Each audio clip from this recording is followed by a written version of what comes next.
What is up, my Lorcana Goons, and welcome back to the Lorcana Goons channel. You're watching the Monday weekly meta watch video where we go over Lorcana meta trends, winning deck lists, and the ever-changing Disney Lorcana TCG meta. As we make our way through the fabled format, we're going to cover some huge tournaments that happened this weekend, like the Pro Play Games Summit, which was also a Saturday CCQ event, meaning we have our official first Nationals qualifier. So we're going to go over that and much more in this video. So be sure to like, comment, and subscribe if you like Lorcana content, because it does support the channel. Starting off with a brief meta share to give a quick introduction on what's going on. Currently, we have Amethyst Sapphire still as the most represented deck in the overall meta space, but we are seeing several other decks making their way as not only just tier 1, but top tier contenders. We have Amethyst Sapphire still representing a pretty big chunk of the meta share, but no longer like half of the decks in the room are going to be Amethyst Sapphire, because there's a lot of decks that can win right now.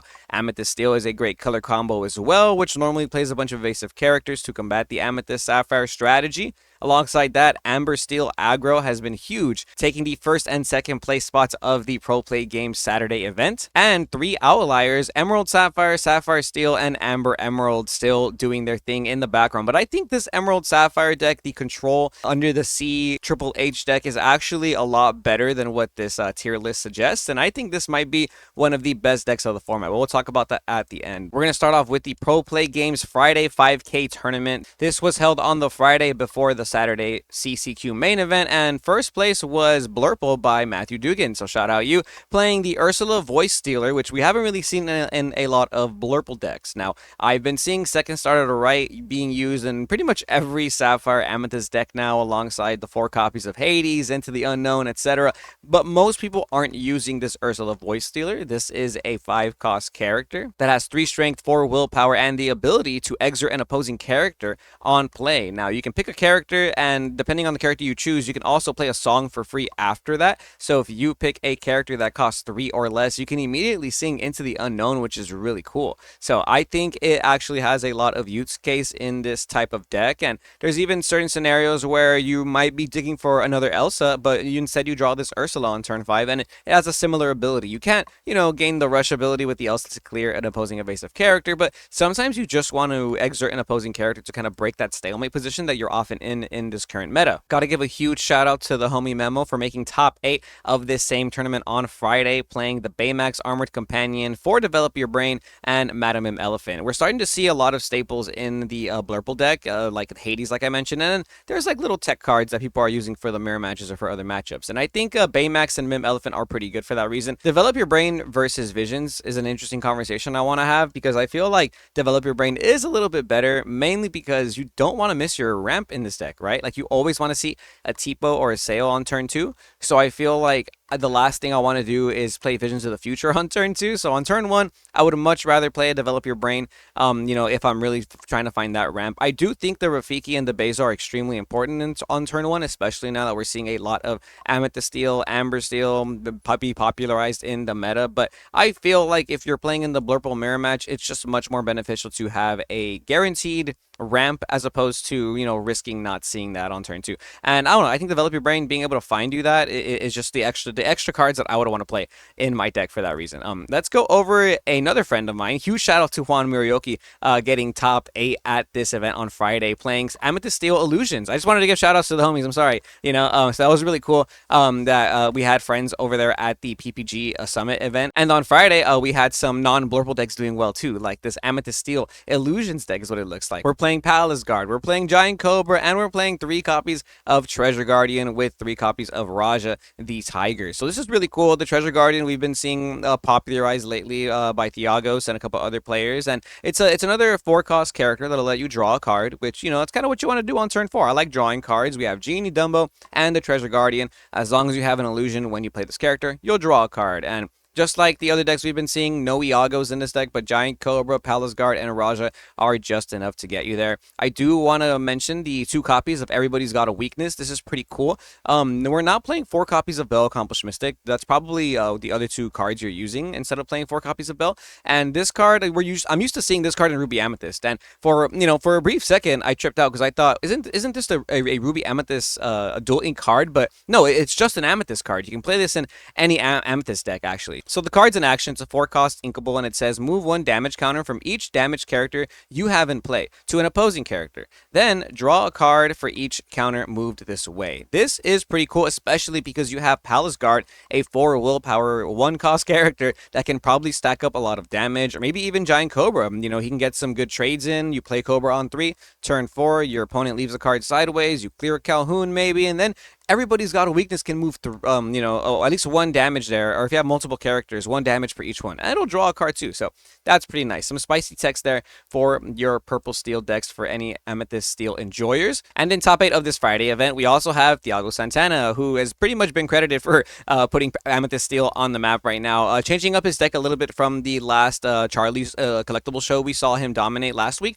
This week he is still playing the Treasure Guardian, but only 1 copy of Treasure Guardian, a little bit less illusion, so we're not seeing the Palace Guard anymore. Instead, we've opted to play 3 Rafiki, 4 Captain Hook, and 3 Diablo. Oh, sorry, 4 Diablo. A lot of 1-cost characters is what I want to know in this deck list. And I think that's very important because we have the 4 docks, obviously. You have White Rose to gain lore. We're playing Jafar instead of a card like Lilo, and it's because Jafar can quest for 2, and I think that's very important to know. And only 2 copies of Hypnotic Strength. I feel like a lot of people treat Hypnotic Strength like a mandatory 4th staple, right? And you know, you can kind of play around with the ratios in Lorcana, and I like to see 1-ofs in the decks. Like I used to be someone who hated 1-ofs in Lorcana and in card games in general, but you know, this game has proved me wrong, and I really like the 1 copy of the Treasure Guardian with the two Hypnotic Strength ratio. It leaves room to play some cards like Dolores Madrigal, which again, 4-cost characters that can draw cards. I think we're seeing a trend here with Amethyst Steel, and we're also seeing Bell Accomplished Mystic kind of get cut out a little bit. I think people are starting to realize that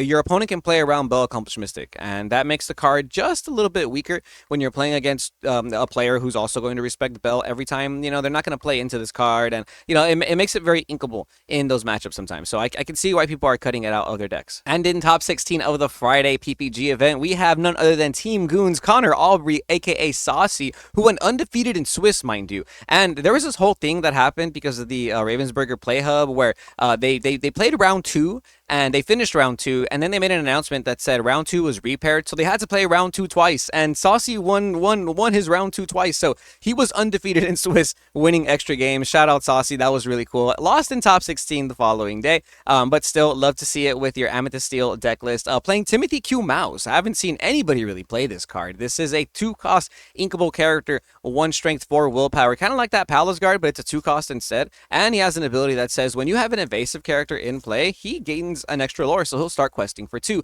And you have a lot of evasive characters, whether it be your Elsas, your Genies, your Dumbos, or your Steel characters that gain evasive on your turn. So that's a pretty cool combo. You know, the Genie you have here, or your Jafar, your Royal Visor, will have evasive on your turn, letting your Timothy Q Mouse quest for 2 every single time. And I think that's some extra pressure that you can put in your Amethyst Steel decks. You know, we saw Thiago using cards like White Flower to net him some free lore, or maybe you want to go a different approach and use Timothy Q Mouse. That 4 willpower body is pretty nice because it can stack some damage, and you can use it with your Bell Accomplished Mystic like we were talking about. But being able to quest for 2 while you kind of have that pressure is very nice. And I do want to add, we're starting to see the addition of Pete Games Referee in the meta decks, and that's very important to know. People were kind of just tossing Pete off to their bulk, and they were kind of not adding it to their decks. Ursula Deceiver as well, cards that were able to stop songs. But now that we're seeing the rise of other decks that are using cards like Under the Sea, Strength of a Raging Fire, etc., Pete Games Referee starting to become a little bit more relevant in your Lorcana decks. Once again, huge shout out to Saucy, representing Team Goons, aka the Goon Squad, at this PPG event. And speaking of Goon Squad, the reason why Zach Stone's not here today, guys, is because he's actually at Disneyland. You know, he took a day off, a personal day, to go check out the mouse house, which is really cool. So thank you, Zach Stone, for always helping us out with the channel. I'm gonna finish off this Meta Watch video by myself. So thank you guys for being here as well. If you guys like the content so far, be sure to like, comment, and subscribe. And if you guys want these deck lists, they're gonna be in the link in the description below, so you can get the deck lists right there.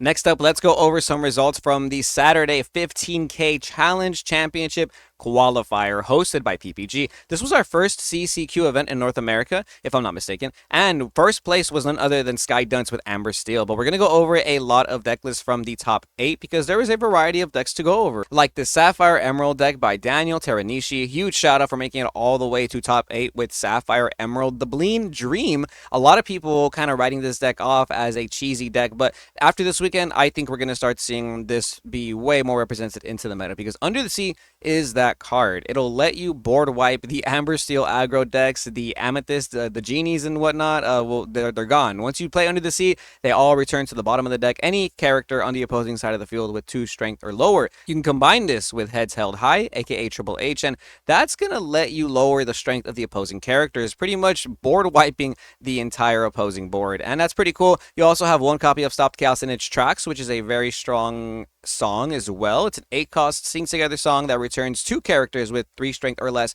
to the player's hand, and this is honestly pretty good with cards like Clarabelle, because the Shift Clarabelle, Light on Your Hooves, at the end of your turn you can draw cards equal to the cards your opponent has in their hand. So you guys match hand sizes at the end of the turn. If I have 0 cards and you have 10, I'm drawing 10 cards, buddy. So that's why we're seeing the use of cards like You're Welcome, the Stop Callus in its Tracks, and even Donald Duck, the gentleman over here, the Perfect Gentleman Donald Duck, a 4-cost character that at the start of your turn says each player may draw a card. So you're not really worried about your opponent drawing cards if you can combo this off with Clarabelle or even just ramping, because you're ramping into like a lot of bombs. You have Hades, Clarabelle, Basil, John Silver. You even have Shift Baymax, which can potentially make your T-Pos, Clarabelles, and Bobbies and Maruskis very strong characters. Or maybe you want to shut off this Donald Duck and you can shift it on top of the Donald, which is pretty cool too. Very interesting lines here. Pleakley, T-Pos, Sail the Azurite Sea as your ramp package. And I don't know. I really like Sapphire Emerald right now. I feel like it is the control deck of the format. We even have another Sapphire Emerald in top 8 by Gary Nicholson. These lists looking very similar in my opinion.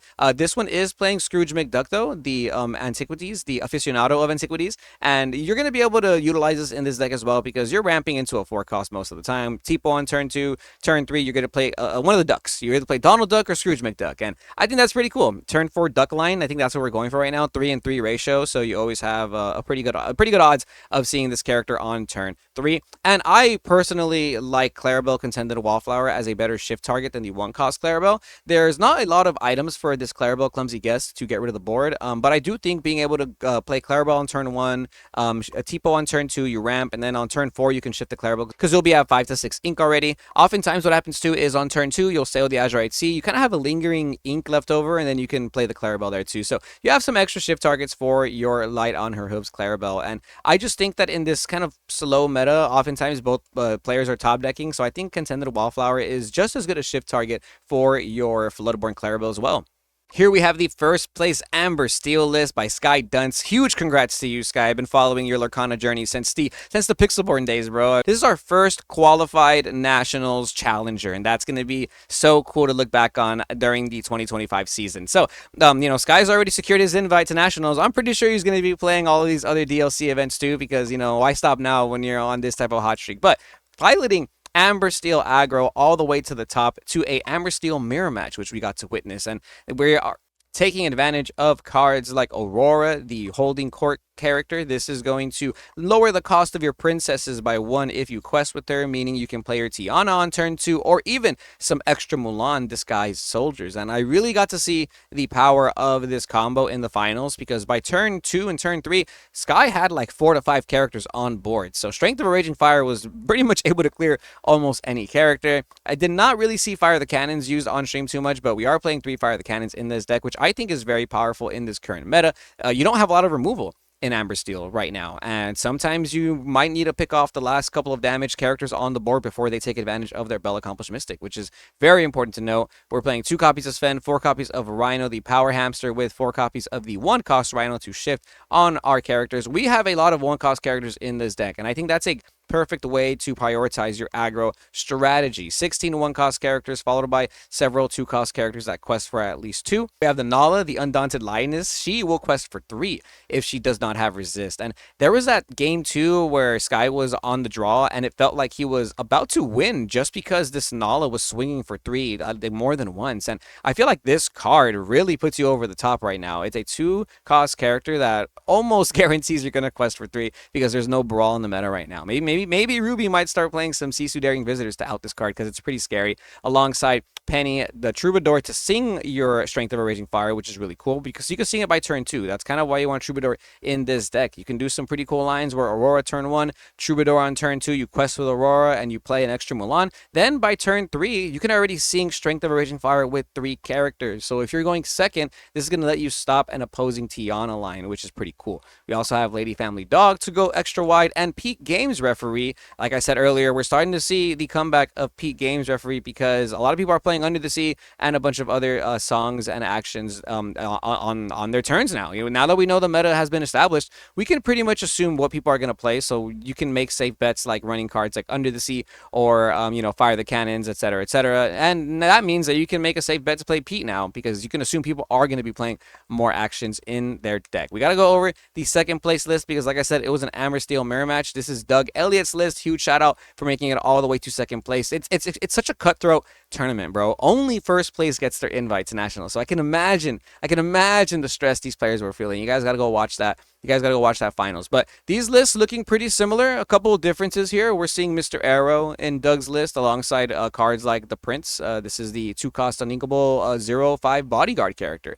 Interesting to see that Sky was not playing any of the 2-cost bodyguard characters or any bodyguard characters, period. Right? I think the bodyguard characters are pretty good. Actually, Sky was playing Pluto. So Pluto being the only bodyguard character in Sky's list, Doug's list using the Prince alongside 2 copies of Jafar, the Aspiring Ruler, and John Silver, the Ship's Cook. Now, I really gotta wonder if Jafar is better than Lilo in this matchup, because I feel like sometimes Lilo might be the card you want when you want to win going second, but I don't know. I could be wrong. There is a lot of lines, though, that we saw Doug take trying to win on the draw, where he went super wide, was able to hard cast Strength of Raging Fire and stop Sky's Tiana, but Sky was able to play a second Tiana right after. So, there's a lot you can do with this deck, and I think that's what's really cool about it. Sky said it best on his Twitter. Like, this deck is pretty linear. Obviously, it's an aggro deck, but, you can combo off some pretty cool lines with your Lady, Strength of Raging Fire, dump your hand, play a dog, draw 2, see what you find. And he's even playing 2 copies of Be Our Guest, which it feels very important in a deck like this too, because if you don't find docks, especially in the mirror match, you're going to be at a disadvantage, and Be Our Guest might be the card to find you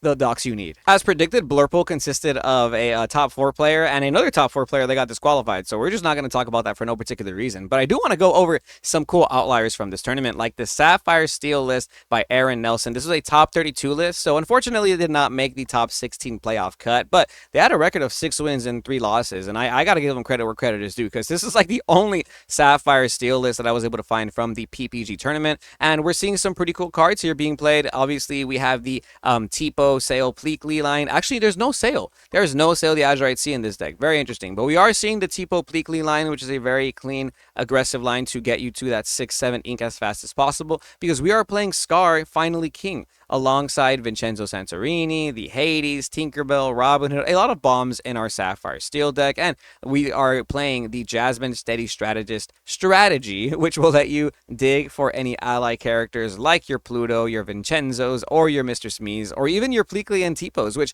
is honestly pretty good, because this lets you dig for ramp cards, right? So turn 1, you can play Jasmine, turn 2, you shift Jasmine, you quest, you can find Pleakley, and then turn 3, you can play the Pleakley, which will put you at 5 ink, next turn at 6 ink, very strong already to just kind of lead the game off that way, because you can ramp into your Scar Finally King. I think Scar Finally King is a very good card. Unfortunately, it feels like you have to play 4 of this card, and he's uninkable, so he can kind of get cloggy. Only 2 dock in this deck, because Scar Finally King also draws you cards. He's a 5-cost character that lets you draw. He's a 5-cost character that will let you banish one of your own ally characters, and then you can draw cards equal to how much strength it had on the board. So the best way I can explain it is if you pop your Pluto, you're going to draw 6 potentially, because Scar also gives +1 strength to all your allies, and you can combo this off with the Alice Growing Girl here and give your ally characters even more strength to draw even more cards off of the Scar. I think in a world where people are not playing stuff like Beyond the Horizon, to minimize the opposing hand size, this is a very strong strategy, because it kind of goes without any punishes. Let's go ahead and check out some more tournaments. Here we have an Emerald Sapphire list from the Mulligan Challenge. This is a first place list of a 100+ player tournament here. Piloted by TSI Chicha, we have a triple duck combo. Love to see it. So the first blue-green deck we saw was playing Donald Duck Gentleman, a Perfect Gentleman as the duck. And then the second deck we saw was playing a Scrooge McDuck and the Gentleman Donald Duck. And now this list is playing 3 different ducks. We have a Donald Duck Focused Flatfoot, 2 copies of this card. Very cool. On turn 2, I guess you go Tipo. Turn 3, Scrooge McDuck. Turn 4, Donald Duck to ramp again. And then turn 5, you can start playing your 7-cost characters. Basil, Hades, Clarabelle. dropping on turn 5. Very, very strong. We're seeing the Under the Sea, Triple H, 1 copy of Stopped Chaos in its tracks combo. Very interesting. This is like a trend now, right? Multiple blue-green players using Stopped Chaos in its tracks at 1 copy of. Love to see it. Develop Your Brain, Sail the Azurite Sea, and Visions of the Future all in this deck to dig for more characters. Only 1 copy of 1 Jump Ahead and 1 copy of Bend to My Will. I love this personally. I think this is goated. 1 Jump Ahead is a card that I think is kind of slept on. Right now, people are using Pleeklia as a way to ramp to 7 extra quickly, but you can also use 1 Jump Ahead. It's very strong because you can go Tipo turn 2, Sail plus 1 Jump on turn 3, and all out of nowhere, you're already at 5/6 ink, and that's pretty cool. We're also playing Prince Philip. This is the Vanquisher of Foes, a 9-cost character, 6 strength, 6 willpower, has evasive, so he'll clear most evasives in the game right now outside of TikTok, can quest for 3, and has an ability, when you play this character, banish all opposing damaged characters. This is actually pretty insane. Like, we're not playing any wombo combo stuff like Ruby to deal extra damage counters anywhere, but overall, like, it just feels like a lot of people leave their characters damaged willy-nilly on the board, especially Blurple players, because of the Bell Accomplished Mystic ability. So you can punish them with this Prince Philip if you ramp fast enough. And then Clarabelle Bend to My Will combo, still very goated. In second place of this tournament, we have an Amethyst Sapphire Blurple list by EXP Minato. Huge shout out to you for making it to second place of this 100 player plus tournament. I really just want to highlight that second star to the right is becoming a staple in Sapphire Amethyst. So if you aren't playing second star to the right, if you're not drawing 5 cards, what are you doing right now? And here we have another Emerald Sapphire first place list. This from the Fabled Showdown 60 player tournament. We are once again seeing the 4 copies of Under the Sea, 1 copy of Stopped Chaos in its tracks combo. Very interesting. I'm liking it. I'm liking the 1 Stopped Chaos. I think this card's pretty good. Sometimes you don't have the ability to go Under the Sea because it's an uninkable card and you have to ink it with Tipo, and you can like confidently keep Stopped Chaos in your hand if you really feel like it's going to slow down the matchup enough for you. And this is going to be able to bounce back the evasive characters like Elsa, Genie, even Dumbo. It'll bounce back Calhoun's on the opposing side or any of those 2 Lord Questers that are pretty problematic. It's not Under the Sea, but it's like a 5th Under the Sea, which I really like alongside your Triple H right here. Your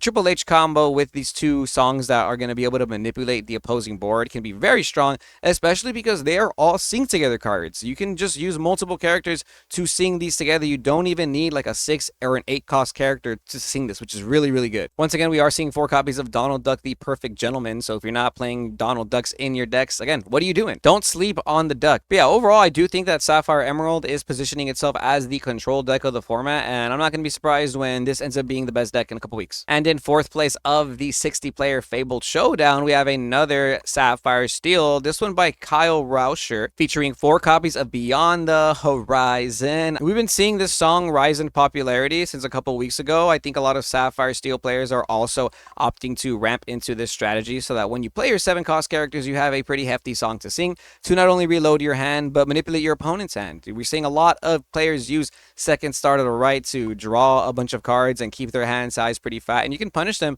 with Beyond the Horizon, which is a pretty cool strategy. Scrooge McDuck also making an appearance in this deck because you want to be able to control the early game with some characters, and I like that we're playing 2 copies of Captain Hook in this deck. You need to be able to take aggro into consideration when you're playing a deck like Sapphire Steel, because you can't take the same lines like you normally would by just ramping your first 3 turns, because they're going to run away with the game. So you need cards like Captain Hook in the early game, maybe even Mulan. It's 2 strength character that'll let you dig for certain cards like Smash or Strength of a Raging Fire in those matchups, and it also will let you swing into other characters, which is pretty good. And it ends up being a decent Pleekly target, which, you know, against the non-aggro decks you might be able to use. And Pleekly's a pretty big body. He's a 3 strength character with 4 willpower, so I think oftentimes he's going to get a lot of value outside of just ramping your extra ink for you. He's going to be able to get some decent traits against these like ever-growing aggro decks. Even more ducks and even more Emerald Sapphire. We have a 30-plus player tournament, 4th place. I want to highlight these decks because I feel like this is going to be one of the new decks of the format, bro.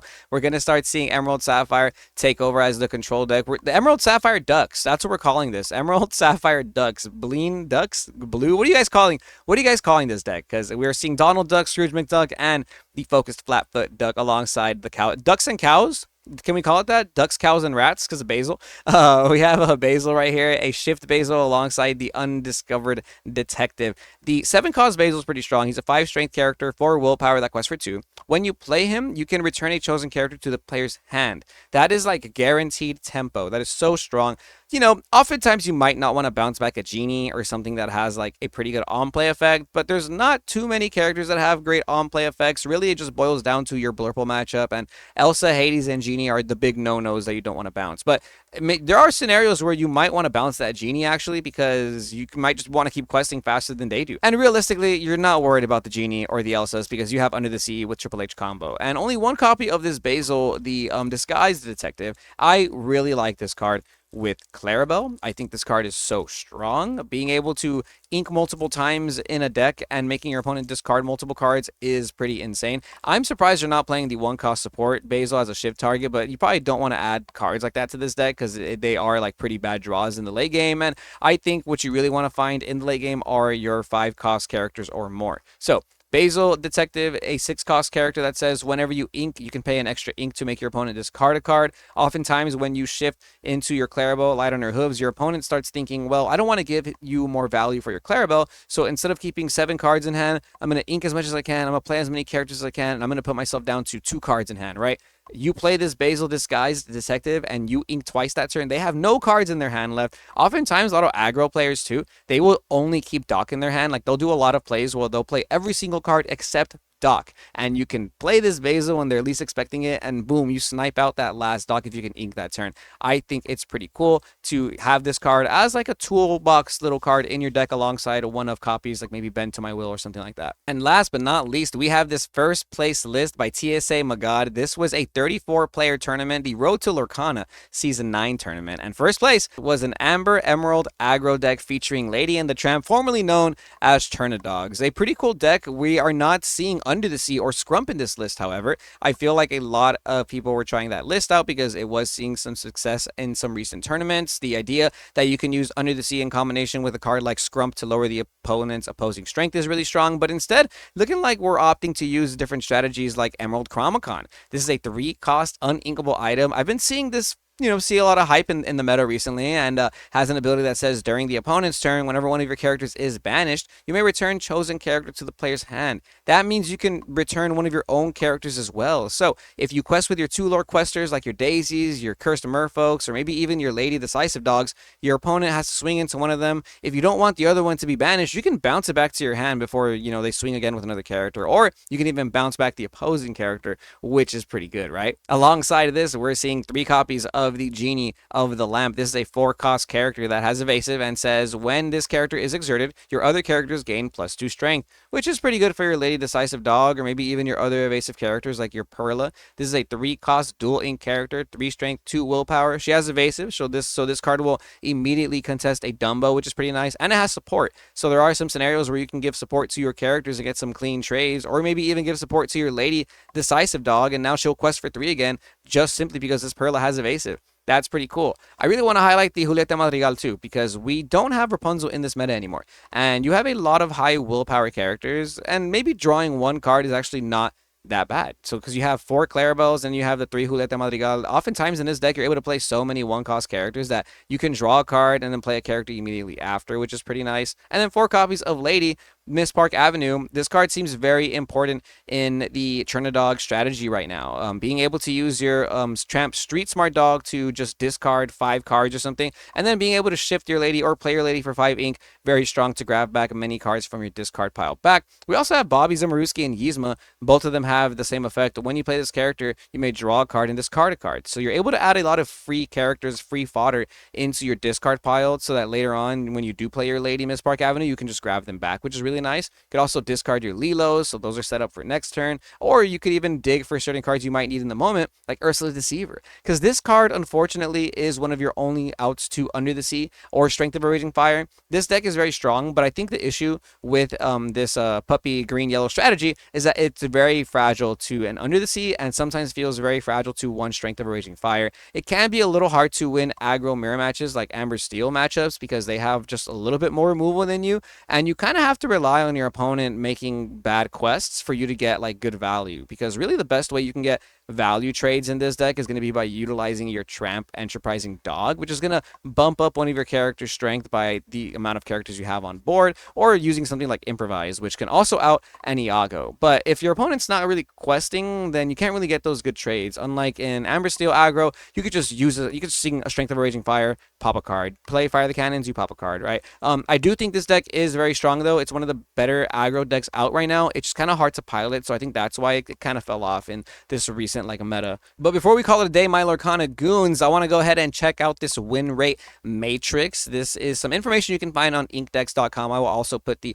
link in the description below, and it shows the color combos and their win rates. And the first thing I want to acknowledge is that the Sapphire Emerald control deck is being reported at a 54% win rate out of 671 matches. Now, this is just off of the Inkdex tournament information, and obviously this is just purely their info based off of the tournaments that they receive, right? But I still feel like this is still saying something mainly about how good this color combo and the potential it actually holds in the meta.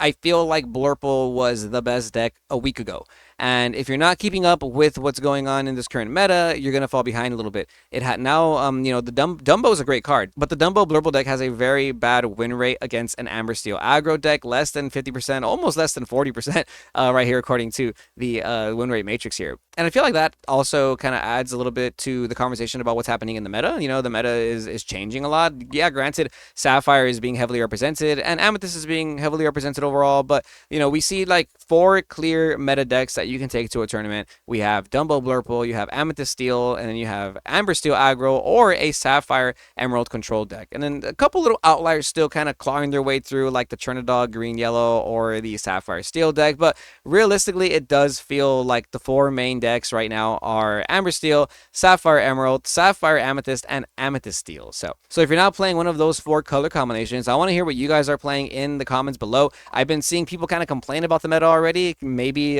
saying that Tipo should be banned, or Sail the Azurite Sea needs to be banned, or we got to have a conversation about Genie or something like that. But I want to hear what you guys think right now. I've even gotten some of my friends saying that they're already bored of this meta. I personally think it's really fun. I don't think the meta is solved, and the more and more I see people develop these Sapphire Emerald decks, or even something like Sapphire Steel, I'm very curious to see where it's going to go by the time DLC Milwaukee hits. But really want to give a huge shout out once again to Sky and Team Maelstrom, because I know how dedicated you guys are to the Lorcana game, and it's really cool. It was really cool to see people do well at this tournament that I've met before, or that I've had conversations with before, because I know you guys try a lot. So huge shout out to the first place winner of our first Disney Lorcana Challenge Championship qualifier, Skylar Dunce, taking it all the way with Amber Steel aggro. Do you guys think this is the best deck? I think this might be the best deck. I think Nala is kind of crazy. I think Nala is kind of crazy. And if you guys do think this is the best deck like me, how are you going to counter it? Are you guys more of a beat 'em, join 'em kind of mentality? Because